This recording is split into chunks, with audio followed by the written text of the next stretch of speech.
Di luar sana dia perlu survive dengan kehidupan dia kan, dengan orang-orang di sekitar dia. Dia harus menjadi orang yang kuat, nggak cengeng. Dia yang bisa melahirkan solusi dari diri dia. Karena yang namanya masalah itu setiap orang pasti punya. Salam sahabat Rumba. Kita kembali di podcast bersama salah satu semifinalis sayembara guru SD favorit sekota Palembang tahun 2023-2024 dengan Ibu Ria Triana Primasari yang sering dipanggil apa, Bu? Bu Ria. Bu Ria kan asal muasalnya kenapa sih Ibu mau sih jadi guru, padahal kita ketahui bahwa guru ini tantangannya berat, Bu.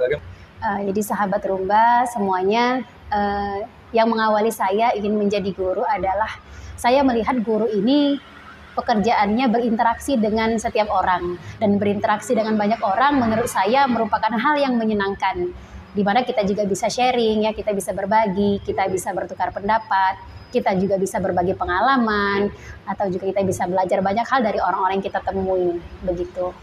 Latar belakang kenapa Ibu jadi guru itu? Jadi saya sebenarnya waktu kecil memiliki banyak cita-cita, menjadi polisi, menjadi penyanyi, ya, menjadi beberapa hal, beberapa cita-cita yang lain. Namun kenapa yang paling kuat adalah cita-cita menjadi seorang guru. Jadi ini berawal dari kelas 5 SD. Saya duduk di bangku kelas 5 SD, kemudian saya mendapati beberapa guru saya tuh menurut saya ada yang kurang menyenangkan, begitu ya. Dan di situ saya pribadi merasa sangat tidak nyaman dengan perlakuan guru saya, ya. Dimana ketika belajar harusnya kita mendapatkan ketenangan dan juga kenyamanan.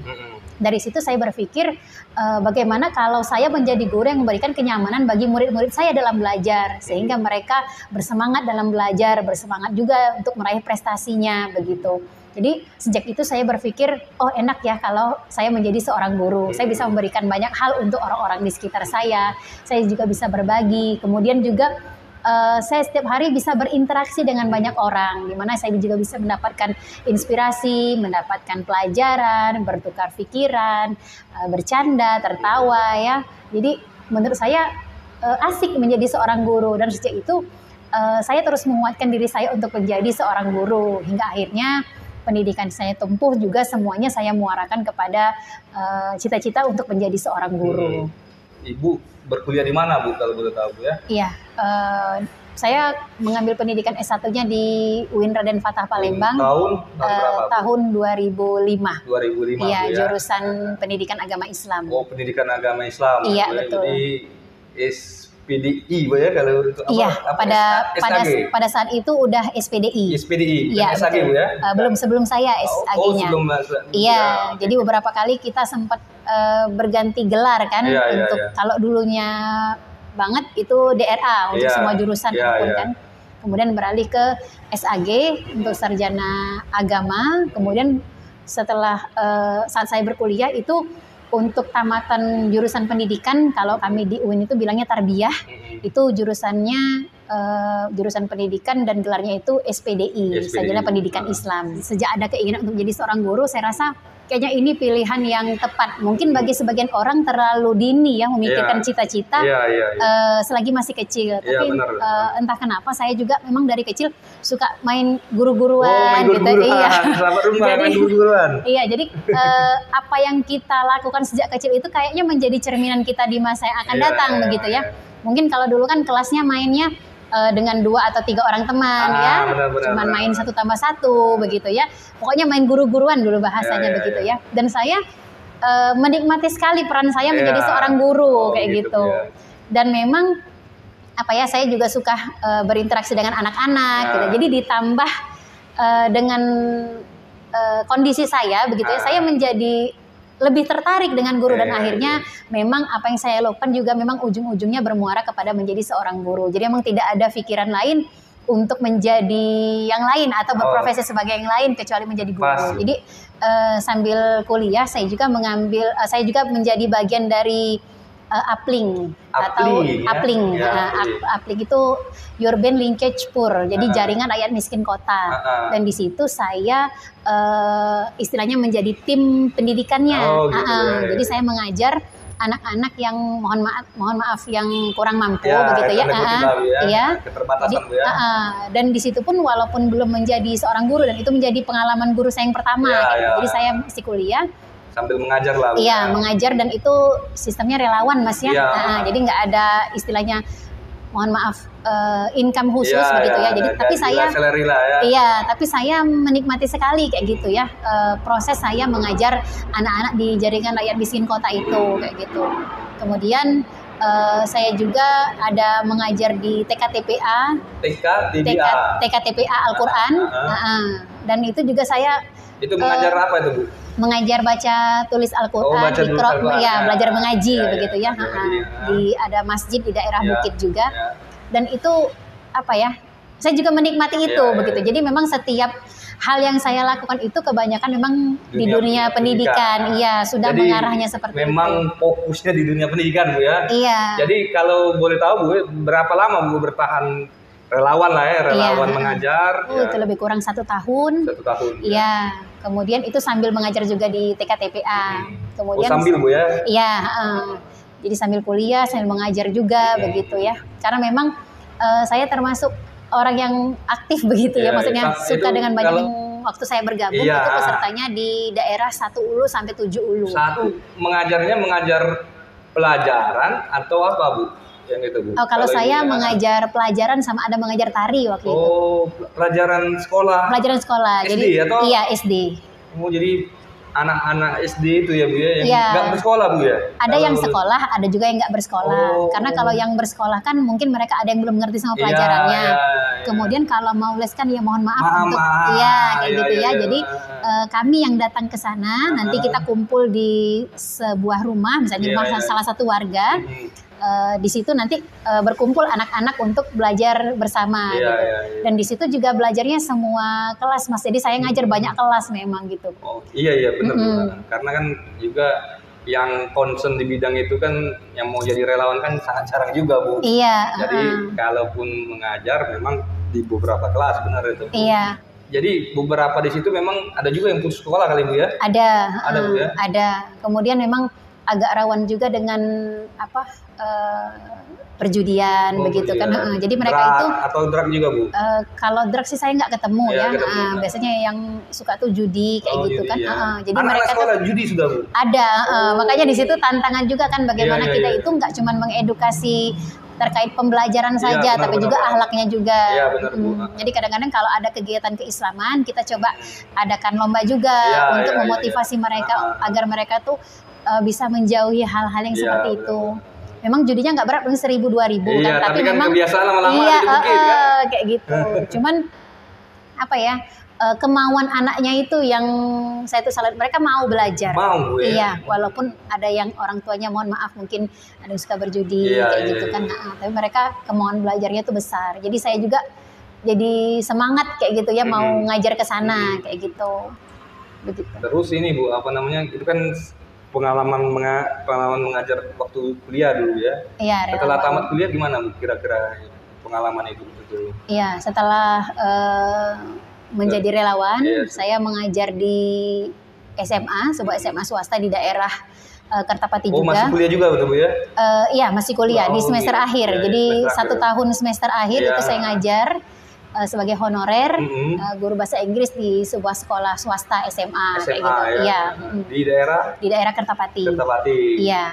Terus jadi setelah setahun kemudian kan saya udah selesai. Kemudian saya mengajar di preschool. Mengajar di preschool itu selama lebih kurang 3 tahun. 3 tahun, Bu ya. Dari 2010 sampai 2013 ya. Kemudian 2013 sampai 2017 saya juga tetap mengajar di preschool tapi di sekolah yang berbeda. Jadi tetap concern di bidang pendidikan begitu ya. Preschool itu apa, Bu? Supaya sahabat lumpain tahu. Oh iya ya. Preschool itu kalau kita bilang taman kanak-kanak ya. Cuman memang biasanya yang menggunakan preschool itu ada basic bahasa Inggrisnya untuk pembelajarannya di sekolah. Oh iya. Jadi preschool. Jadi interaksinya pakai bahasa Inggris ya, Bu? Iya, ada juga yang bilingual kayak gitu kan. Bilingual. Jadi kalau misalnya belajar lah bahasa Inggris. Iya, betul. Karena memang anak kecil itu biasanya lebih cepat untuk belajar dan dia kalau belajar bahasa Inggris juga lebih apa ya? fasih kayak istilahnya, lebih fluently kayak gitu kan. Jadi kalau misalnya kita bilang good morning, ya dia bilangnya good morning gitu ya, bukan good morning ya. Kalau kita kan kalau orang Palembang good morning ya gitu ya. R-nya tuh benerot, iya ya gitu ya. Tapi kalau mereka karena memang setiap hari good morning, jadi memang bener-bener bahasanya tuh fasih sekali ya, dengan logat bahasa Inggris. Iya, kayak gitu. Jadi selain ya memang pembelajaran cepat dan juga pembelajaran langsung itu emang lebih mengena gitu kan. Iya, betul sekali. Berarti sahabat Rumba, berarti kita nih apa namanya, sebagai misalnya ada orang tua muda nih Bu ya, di apa namanya penonton sahabat Rumba ini memang harus dari usia dini Bu ya, bahasa Inggris, biasakan bahasa Inggris itu Bu ya. Iya, kita tidak memaksakan tapi memperkenalkan. Memperkenalkan ya maksudnya. Iya, betul. Usia berapa lah Bu ya supaya ini ya, kalau baiknya Bu, kalau baiknya. Kan ini kan jadi informasi juga untuk sahabat-sahabat kita Bu ini Bu. Yang pasti kalau menurut saya orang tua tuh harus memahamkan dengan anaknya bahasa ibu duluan. Bahasa ibu terlebih dahulu ya. Iya, biar anaknya juga paham. Nanti gitu ya. Lincah bahasa Inggris, rupanya mencret bahasa Indonesia kan. Tapi kalau ada tuh yang bahasa Inggris semua Bu di rumahnya, mati kita. Jadi saya ada itu. Jadi saya pernah punya murid waktu yang di preschool. Jadi saya bilang ini apa namanya itu belimbing. Waktu kami belajar kan saya bilang belimbing, dia bilang enggak ini star fruit, dia bilang enggak, saya bilang ini belimbing bahasa Indonesia, ini star fruit auntie katanya gitu. Jadi dia bersikeras itu star fruit, saya bilang ini belimbing karena emang dia taunya itu star fruit. Dia tidak salah kan kayak gitu ya, karena emang bahasa pertama yang dia ketahui adalah dalam bahasa Inggris. Jadi benar juga. Cuma maksud saya jangan sampai anaknya nggak tahu bahasa ibunya istilahnya gitu ya. Jadi dia berkeras itu star fruit, padahal ya itu belimbing juga betul. Kayak gitu. Sama satu lagi saya ketemu murid saya juga, karena ini bagian dari pengalaman ya. Dia bilang dia bawa bekal ayam goreng tepung ya, kita kan sebut merek ya. Ayam goreng tepung, dia bilang this is chicken. Saya bilang ya ini ayam goreng. Enggak auntie, ini chicken dia bilang. Saya bilang chicken itu ayam, saya tunjukin gambarnya kan. Enggak, itu bukan ayam katanya, chicken. Dia bilang pokoknya masih bersikeras chicken kayak gitu ya. Jadi dari situ saya juga belajar bahwa memperkenalkan bahasa ibu juga penting begitu ya, dengan tidak mengesampingkan juga kalau kita ingin anak kita menguasai bahasa asing. Jadi jangan sampai salah. Dua bahasa benar yang kita harus kuasai Bu ya. Bahasa betul. Ibunya pertama, bahasa asingnya, bahasa bahasa internasional yang kedua kan. Jadi boleh dia menyebut itu star fruit, tapi dia juga harus tahu bahwa itu juga belimbing namanya. Kayak gitu. Ada juga itu beberapa teman juga Bu. Jadi dia mengajarkan bahasa Indonesia dulu, terus bahasa Inggrisnya juga gitu Bu. Benar itu Bu ya. Jangan kita langsung mengajarkan, mengedukasi anak-anak kita langsung pakai bahasa Inggris kan Bu. Gitu ya. Jadi ketika ditunjukkan gambar hewan ayam, dia nggak tahu itu ayam. Dia taunya chicken itu ayam yang sudah berbalut tepung gitu, ayam gitu kan. Chicken. Jadi saya bilang ya itu ayam goreng kayak gitu ya. Jadi dia bilang enggak, ini yang ayam goreng, ini sih chicken, dia bilang kayak gitu kan. Jadi pengalaman-pengalaman yang itu berapa tahun betul di di sekolah tadi? Preschool. Preschool tadi. Saya pengalaman di preschool yang sekolah pertama itu 3 tahun, di sekolah yang kedua juga 3 tahun. Oh, beda-beda Bu ya? Beda, saya pindah sekolah. Kayak negeri lah, 1, 2, 3 gitu. Iya, betul. Jadi yang 3 tahun pertama di sekolah A, istilahnya 3 tahun keduanya di sekolah B. Terus lanjut dari situ Bu? Dari situ saya pindah mengajar ke SDIT. SDIT, Sekolah Dasar Islam Terpadu. Iya, betul. Dan di situ saya mengajar lebih kurang sekitar 4 tahun. 4 tahun. Iya, 4 tahun. Kemudian saya baru pindah ke sini, ke SD 6. SD 6 ini ketika diangkat atau belum? Iya, ketika lulus CPNS. P3K atau PNS? PNS, iya. Tahun 2019 berarti. Iya, benar. Saya formasi yang terakhir. Dari guru-guru sebelumnya Bu, jadi aku tahu. Jadi penerimaan terakhir itu sahabat Rumba tahun 2019. Betul, ya? 2019. PNS ya, benar. Setelah itu P3K. P3K. Jadi kalau ngomongin angkatan saya, biasanya orang tuh ingetnya angkatan PNS yang terakhir. Iya. Masih rezeki. Begitu. Langsung ke sini Bu ya, bukan dari sekolah-sekolah lain pindah ke sini enggak Bu ya? Enggak, jadi dari SDIT saya langsung ke sini. Jadi Bu, kan ini kan sudah berbagai sekolah tuh Bu ya. Bagaimana Bu, atmosfer mengajar kita dari sekolah tadi bilingual kan, terus IT Islam terpadu dengan sekolah negeri Bu. Apa sih Bu yang membedakannya ini Bu? Kira-kira apa sih yang masing-masing keunikannya Bu kira-kira Bu? Jadi kalau di preschool ya, preschool karena emang secara usia juga lebih rendah begitu ya. Oh, dia kalau preschool itu dari 2 sampai 6 tahun. Oh, 6 tahun. Iya, jadi dia sebelum SD kan.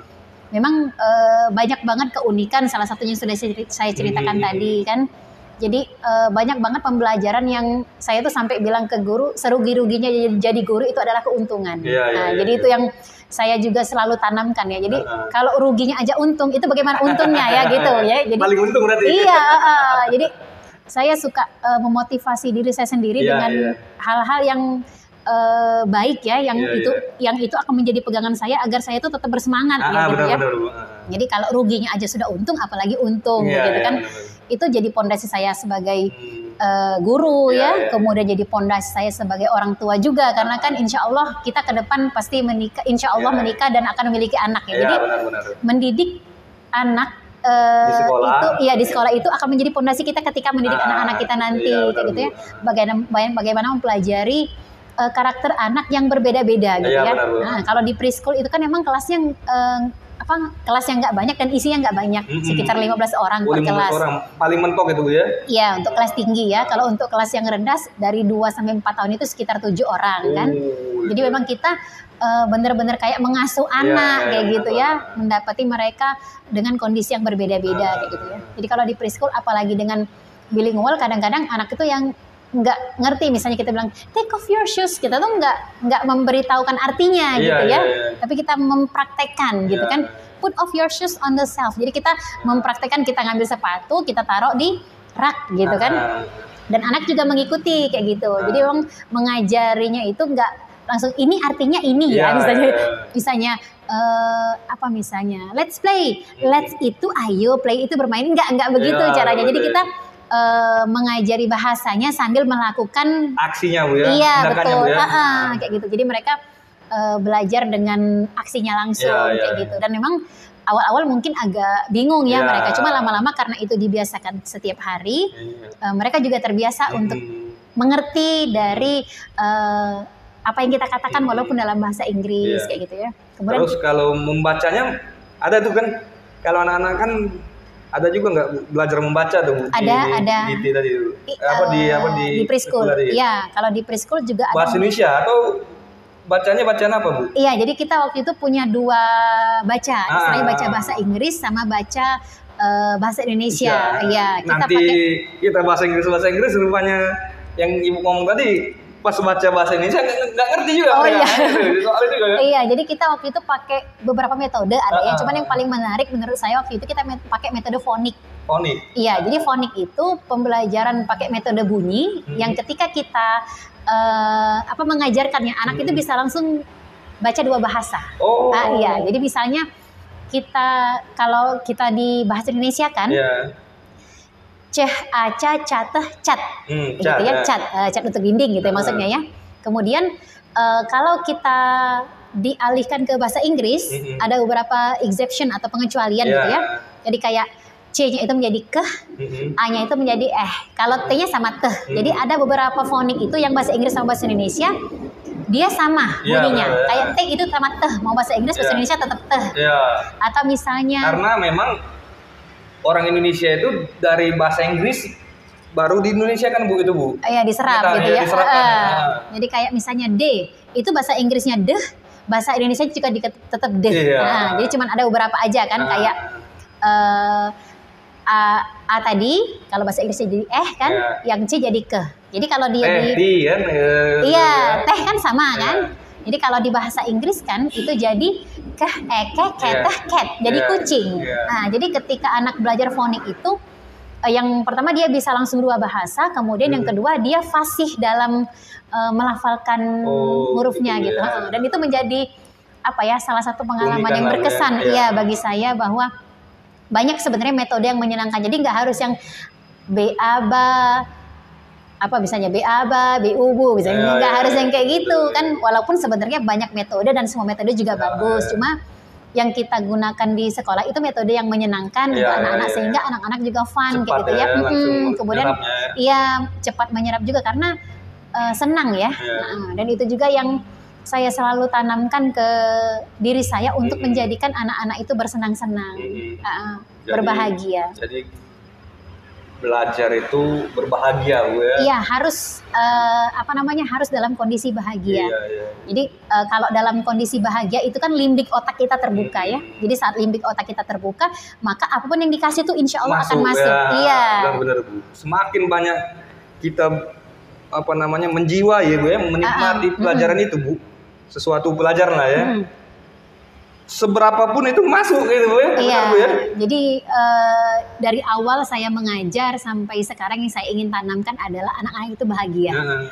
Jadi kalau di kelas saya pernah bilang, atau beberapa ini juga kalau mengajar saya bilang, mau ngapain kita, mau bersenang-senang. Jadi kalau orang bilang mau bersenang-senang itu kan kesannya nggak belajar gitu ya kan, bahagia gitu. Pernah sampai ada wali murid ini pun, Bu, saya nanya anak saya, katanya di sekolah belajar apa, katanya enggak mah, bersenang-senang aja. Dia bilang kayak gitu ya. Jadi saya tuh heran, Bu, katanya, kok dia bilang bersenang-senang, emang ngapain aja di kelas. Itu kelas berapa itu, Bu? Apanya? Yang itu, yang tadi contoh tadi case tadi. Iya, itu yang kelas preschool. Preschool tadi. Iya, jadi dia nggak ngerasa belajar, padahal di ini kan kita ngasih pembelajaran ya, tapi secara tidak langsung kan. Cuman karena memang mereka berbahagia, jadi apapun yang kita kasih itu kayaknya tuh udah bersenang-senang aja kayak gitu ya. Termasuk juga ketika saya mengajar di SDIT atau di sekolah sekarang kan. Jadi saya tuh cuman pengen membawa ke kelas itu, membawa kebahagiaan aja. Karena kalau kita bahagia, tadi ya, limbik otak kita terbuka, hati kita juga terbuka. Jadi apapun pengen lah belajar ya, pengen tahu jadinya kan. Dan kebahagiaan itu menurut saya yang pertama harus dirasakan anak-anak sebelum belajar. Karena kalau kita tertekan, karena saya juga pernah mengalami dulu ya, mohon maaf. Iya, ketika kita tertekan, pelajaran semudah apapun jadi terasa sulit begitu ya. Benar. Tapi kalau kita bahagia, kita senang, minimal senang sama gurunya dulu lah, nggak usah senang sama pelajarannya ya. Insya Allah pelan-pelan kita akan senang sama pelajarannya. Kalau kita sulit, kita bisa mencerna pelajarannya pelan-pelan. Jadi yang bahagia itu menjadi ikon yang selalu saya bawa ke dalam kelas. Saya bilang, kita tuh harus bahagia dulu kayak itu sebelum belajar. Jadi kalau bahagia, insya Allah apapun yang kita pelajari itu akan terasa mudah begitu.